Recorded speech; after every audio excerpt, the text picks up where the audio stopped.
We could have showed you the Durant three and the Iguodala defensive play at the very end.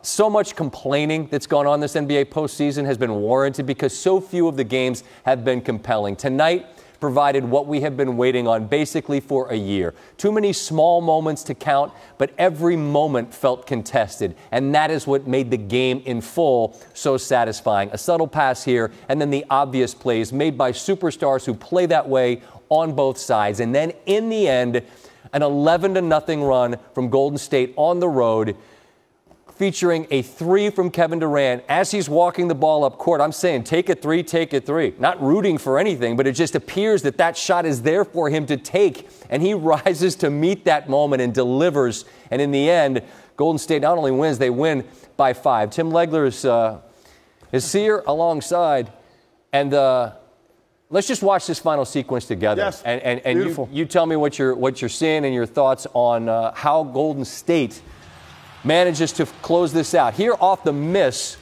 here comes Durant, and you're a shooter, he just steps into it. Yeah, he stepped in, but look, leading up to that possession right there, LeBron James has a shot at the rim, and he kicks it out the court for a missed three, leads to the walk-up three by Durant, and then great defensive possession by Iguodala in the corner, gets the strip, but there was a possession in between there as well. So after Durant hits the three, okay, now Cavs down 1. They come up the floor, no timeout.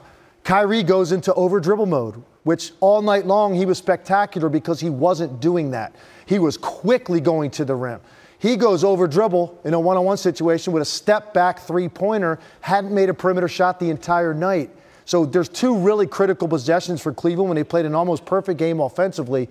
They had to be perfect down the stretch too, and they weren't. And they opened the door this much for one of the best offensive teams this league has ever seen, and they capitalized. Yeah, that's the key thought, in my opinion, is that as this game's going on, Cleveland is doing they're giving every bit of themselves. LeBron, I believe, played 46 minutes, and yes, he did pass to Korver, he deferred, but he also set up a play to J.R. Smith for a huge three, which gave him a lead that maybe felt like it would be enough. But that's the thing with this Golden State team, is that no lead ever feels like it's enough, because in the blink of an eye, it's a flurry of punches, and all of a sudden you're down one. And it felt like Cleveland panicked a little bit. A little bit at the end, they definitely did. And it's one of those situations where you're making shots, right? LeBron and Kyrie spectacular offensively. They got enough out of other guys.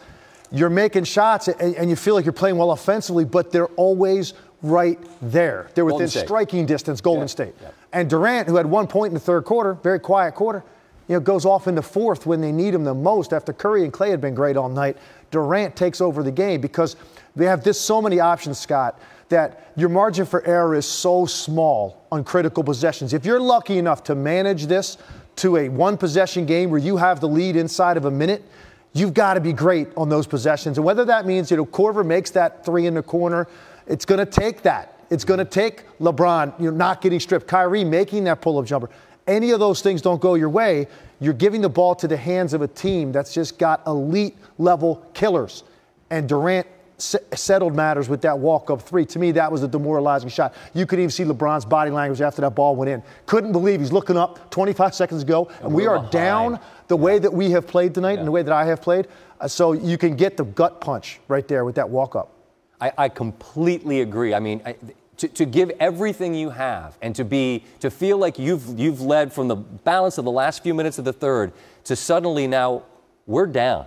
I mean, and that's why I think maybe you see the moment become not too big, but you saw Cleveland look different than it did most of the night in those last few moments.